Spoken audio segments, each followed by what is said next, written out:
Analyse यानी कि आगम विश्लेषण की। इसका हम डिस्कस क्यों करना चाहते हैं, क्योंकि कोई भी प्रोडक्शन करने वाला, उत्पादन करने वाला व्यक्ति ये जानना चाहता है कि वो किस चीज़ का उत्पादन करें, किस चीज़ का कह सकते हैं आप बनाएं जिससे उसको ज़्यादा प्रॉफिट हो। ठीक है, साथ ही साथ वो ये देखना है कि कितनी क्वांटिटी में बनाएं, कितनी मात्रा में बनाएं, वो भी ये चेक करना चाहता है। ठीक है, और इसके साथ में वो अपने रेवेन्यू एनालाइज करता है, आगम विश्लेषण करता है कि ऐसा प्रोडक्शन बनाया जाए जिसको मैं सेल करके रेवेन्यू ले सकूँ। तो एक ये रेवेन्यू एनालाइज हम बात कर रहे हैं अकॉर्डिंग टू प्रोड्यूसर, यानी उत्पादनकर्ता के लिए आगम विश्लेषण क्या होता है। ठीक है, तो देखिए यहाँ पे हम बात करेंगे इसके मीनिंग की। The amount received by a firm from sale of its product is known as revenue और द इनकम। यानी कि कोई भी फर्म जब अपनी कुल उत्पादन की इकाइयों को बाजार में सेल करती है या बेचती है तो उससे मिलने वाली जो इनकम कह सकते हैं या मिलने वाला जो भी अमाउंट होगा उसको हम रेवेन्यू या इनकम के नाम से जानते हैं। तो यहाँ पे आपको दो चीज़ ध्यान रखनी है, कोई भी फर्म होगी वो अपने जितना भी प्रोडक्शन बनाती है बेचने के लिए, ना कि स्टोर के लिए। ठीक है, तो क्योंकि रेवेन्यू कब मिलेगा, आगम कब मिलेगा हमें, जब उसको सेल करेंगे, तो विक्रय करने के लिए। ठीक है, ये आपको ध्यान रखना है। तो जितना भी उत्पादन करती है कोई भी फर्म, उसको जब मार्केट में सेल करेगी तो उससे जो अमाउंट मिलेगी that is called to revenue और इनकम। देखिए कोई भी फर्म होती है वो इसलिए मार्केट में सेल करना चाहती है अपने प्रोडक्शन को, वो ज़्यादा से ज़्यादा प्रॉफिट अर्निंग चाहती है, ज़्यादा से ज़्यादा लाभ कमाना चाहती है।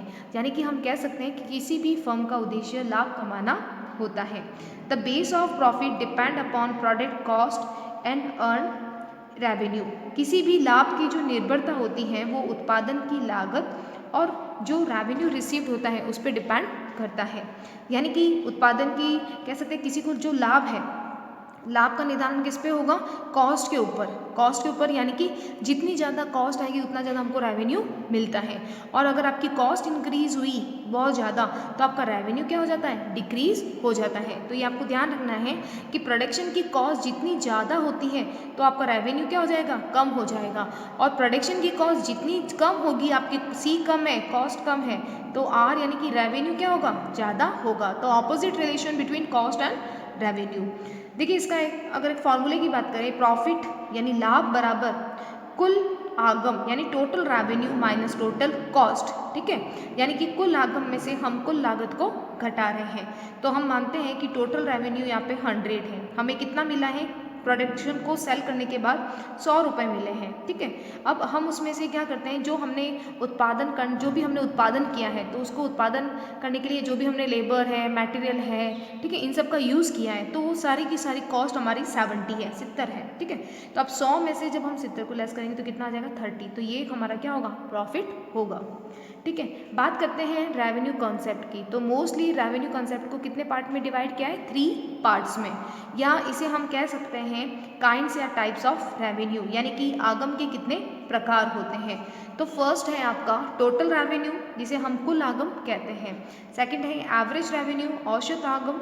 ठीक है, और थर्ड है आपका मार्जिनल रेवेन्यू या सीमांत आगम। ध्यान रखिएगा हमने जो मार्केट स्टडी की थी उसमें AR और MR का यूज़ किया था। ठीक है, तो अलग अलग मार्केट में आप देखते हैं AR और MR की सिचुएशन अलग अलग थी। तो टोटल रेवेन्यू कैसे निकालते हैं, जो भी प्राइस होती है उसको मल्टीप्लाई कर देते हैं क्वांटिटी में, यानी जितना आप अपने फर्म में उत्पादन करते हो, टोटल जो यूनिट आप प्रोडक्शन करते हो और उस प्रोडक्शन को आप जब सेल करते हो तो उसको हम उसकी प्राइस से मल्टीप्लाई कर देंगे कि आपने पर यूनिट कितनी प्राइस में बेचा है। तो पर यूनिट जो प्राइस होगी, ठीक है, प्रति कह सकते हैं प्रति इकाई कीमत को जब कुल आपकी जो इकाइयाँ हैं उसे मल्टीप्लाई कर देंगे तो ये टोटल रेवेन्यू मिल जाएगा।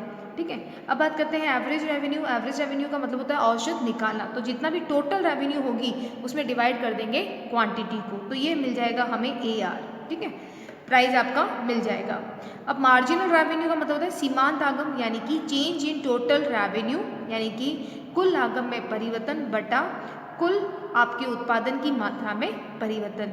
ठीक है, change in total revenue upon change in quantity, तो ये इससे मिल जाएगा मार्जिनल रेवेन्यू। अब हम डिटेल में देखते हैं कि TR कह सकते हैं, AR और MR क्या है। पहले देखते हैं TR। TR का मतलब होता है total revenue of any firm is obtained by multiplying total sold quantity of the commodity by per unit price. देखिए कुल आगम जो होता है वो क्या कहता है कि आपने जो उत्पादन किया है, आपने जो उत्पादन किया है, हाँ ठीक है, उस उत्पादन को यानी कि जिस उत्पादन को आपने बनाया है तो उस उत्पादन को पूरी इकाइयाँ वो इकाइयाँ काम में ली जाएगी, यानी कि टोटल क्वांटिटी कौन सी लेंगी, जिसको आप क्या कर रहे हो, सोल्ड कर रहे हो, बेच रहे हो, ठीक है। तो ये क्या कह रहा है कि कुल उत्पादन की इकाइयाँ जिसे आप बेच रहे हो, कुल इकाइयाँ जो वस्तु की आप बेच रहे हो उसको आप प्रति इकाई कीमत से जब आप गुणा करेंगे तो आप वो कुल आगम कहलाएगा। यानी कि आपने प्रोडक्शन किया है, ठीक है, आपने 100 का प्रोडक्शन किया और 100 ही आप सेल कर रहे हो, तो यहाँ पे क्या हो जाएगा, टोटल सोल्ड क्वांटिटी कितनी हो जाएगी, 100, ठीक है। यानी कि आप 100 का उत्पादन कर रहे हो और 100 को क्या कर रहे हो, मार्केट में सेल कर रहे हो, तो उस 100 को आपको मल्टीप्लाई करना है किससे, प्रति इकाई कीमत से, यानी कि एक वस्तु की कीमत कितनी होगी उससे मल्टीप्लाई करेंगे तो टोटल रेवेन्यू आ जाएगा। तो टोटल रेवेन्यू का मतलब क्या हो गया, quantity sold, total quantity sold क्या आ जाएगा, कुल जो उत्पादन की मात्रा है, कुल उत्पादन की मात्रा को प्रति इकाई कीमत से जब आप गुणा करेंगे तो टोटल रेवेन्यू आ जाएगा। क्लियर है।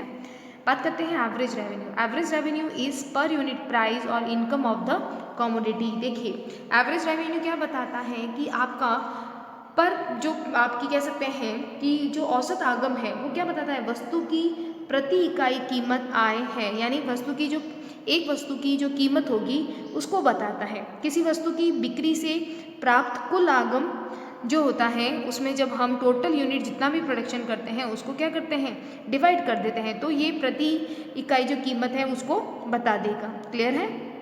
यानी कि औसत आगम क्या बताता है कि आप जो वस्तु की प्रति इकाई है, यानी कि आप कह सकते हैं वस्तु की प्रति इकाई कीमत कह सकते हैं, ठीक, कीमत कह सकते हैं या प्रति इकाई आय कह सकते हैं, इनकम कह सकते हैं, तो वो हम इसको किसको कहेंगे, AR को कहेंगे। और उसका फॉर्मूला आपने देखा कि TR यानी टोटल रेवेन्यू कुल आगम बटा यूनिट जो आप सोल्ड कर रहे हो, ठीक है। तो विक्रय की गई इकाइयाँ, यहाँ पे क्या हो जाएगा, विक्रय की गई इकाइयाँ, टोटल सोल्ड जो आप कर रहे हो और टोटल रेवेन्यू डिवाइड करोगे तो आपको जो पर इनकम है या पर प्राइस कह सकते हैं वो मिल जाएगी। प्राइस भी कह सकते हैं और जो आपको इनकम भी कह सकते हैं। बात करते हैं MR यानी मार्जिनल रेवेन्यू, सीमांत आगम। The income earn by selling of one more unit of the product is called marginal revenue. आप जानते हैं सीमांत का मतलब क्या होता है कि आप किसी भी वस्तु की जो अतिरिक्त इकाइयाँ सेल करते हैं उसे क्या कहेंगे, मार्जिनल रेवेन्यू, ठीक है। यानी कि आप जो अतिरिक्त इकाइयाँ मार्केट में सेल करते हैं तो उसे क्या कहा जाता है, मार्जिनल रेवेन्यू कहा जाएगा, ठीक है। यानी कि एक अतिरिक्त इकाई के सेल करने पर, एक एक्स्ट्रा यूनिट को बेचने पर जो आपको इनकम मिलेगी वो क्या कहलाएगी, मार्जिनल रेवेन्यू कहलाएगी, ठीक है। तो इसका फॉर्मूला क्या हो जाएगा, MR यानी marginal revenue is equal to change in total revenue, यानी कि आपका क्या हो जाएगा, कुल आगम में परिवर्तन upon change in total unit sold, यानी कि कुल विक्रय की इकाइयों में परिवर्तन। तो सिंपल है, आपको टोटल यूनिट, टोटल रेवेन्यू जो है वो उसका फॉर्मूला क्या हो जाएगा कि जितनी उत्पादन आपने किया है उनको आप उत्पादन की इकाई, जितना भी प्रोडक्शन किया है वो कुल उत्पादन की इकाइयों को आपको मल्टीप्लाई करना है पर यूनिट प्राइस, ठीक है। एवरेज कैसे निकालेंगे, जो टोटल रेवेन्यू है और जितना आप यूनिट सोल्ड कर रहे हो उसे डिवाइड कर देना है। और MR का मतलब होता है कि आप जितनी एक्स्ट्रा यूनिट जो सेल कर रहे हो और उस एक्स्ट्रा यूनिट से जो आपको मिल रहा है वो क्या कहलाएगा, इनकम कहलाएगा। यानी एक्स्ट्रा यूनिट को सेल करने से जो इनकम मिलेगा वो आपका मार्जिनल रेवेन्यू होगा। क्लियर है। अब हम देखते हैं कि अलग अलग मार्केट में कैसे कैसे सिचुएशन होती है AR और MR की। हम बात कर रहे हैं structure of AR and MR curve in different market, यानी कि जो AR MR है वो अलग अलग मार्केट में अलग अलग सिचुएशन में होता है। तो विभिन्न बाजारों में AR और MR की स्थितियाँ, अपने मार्केट का वीडियो पहले देखा होगा जिसमें हमने अलग अलग कंपटीशन की बात की थी, तो उसमें देखिए परफेक्ट कंपटीशन जो होता है, पूर्ण प्रतियोगिता बाजार, वहाँ पे AR MR क्या होता है, हॉरिजॉन्टल होता है, यानी एक सीधी रेखा के रूप में होता है। ऐसा क्यों होता है, क्योंकि जो भी इंडस्ट्री होती हैं वो क्या करती हैं, वो प्राइस को डिसाइड करती हैं और फर्म उसे क्या करती हैं, उस प्राइस को एक्सेप्ट या कह सकते हैं प्राइस टेकर होती हैं। तो यहाँ पे फर्म के द्वारा कह सकते हैं इंडस्ट्री के द्वारा प्राइस को डिसाइड किया जाता है, इसीलिए AR MR क्या होता है, बराबर होते हैं, ठीक है। तो इसे आप विथ डायग्राम बताना है, OX पे यूनिट ऑफ प्रोडक्शन यानी कि जो उत्पादन की मात्रा है वो, और OY पे AR MR को बताएंगे। इसी तरह से मोनोपोली कंपटीशन में देखते हैं, एकाधिकार प्रतियोगिता में। एकाधिकार प्रतियोगिता में आपने देखा होगा कि AR और MR क्या होता है, उनका स्लोप कैसा होता है, डाउन स्लोप होता है, ठीक है। ऐसा क्यों होता है, तो ध्यान रखिएगा, AR will be less than 45 degrees, यानी कि जो AR है वो क्या होता है, 45 डिग्री से नीचे कह सकते हैं, नीचे की तरफ आता है। ये ऐसा क्यों होता है, क्योंकि वहाँ पे कह सकते हैं मांग की जो लोच होती है इनइलास्टिक होती है। मांग की लोच कैसी रहती है, बेलोचदार होती है। इसीलिए वहाँ पे आप देखते हैं कि जो AR है, या AR को हम प्राइस भी कह सकते हैं, वो 45 डिग्री से कम होती है, ठीक है। तो यहाँ पे ध्यान रखना है, AR कैसी रहेगी, आपकी नीचे गिरती रहेगी और 45 डिग्री से कम होती है। इसका मेन कारण क्या होता है, इनइलास्टिसिटी यानी कि बेलोचदार होना। उसी तरह से इम्परफेक्ट कंपटीशन, अपूर्ण प्रतियोगिता की बात करें, या मोनोपोलिस्टिक कंपटीशन यानी एकाधिकारत्मक प्रतियोगिता की बात करें, तो जिसमें आपने देखा होगा कि AR MR दोनों का स्लोप क्या है, डाउन है, और AR के कंपैरिजन में MR है वो ज़्यादा तेजी से नीचे की तरफ जा रहा है। ऐसा क्यों होता है, क्योंकि इसमें जो कंडीशन होती है वो हाईली इलास्टिसिटी यानी कि बहुत ज़्यादा अधिक लोचशीलता की होती है।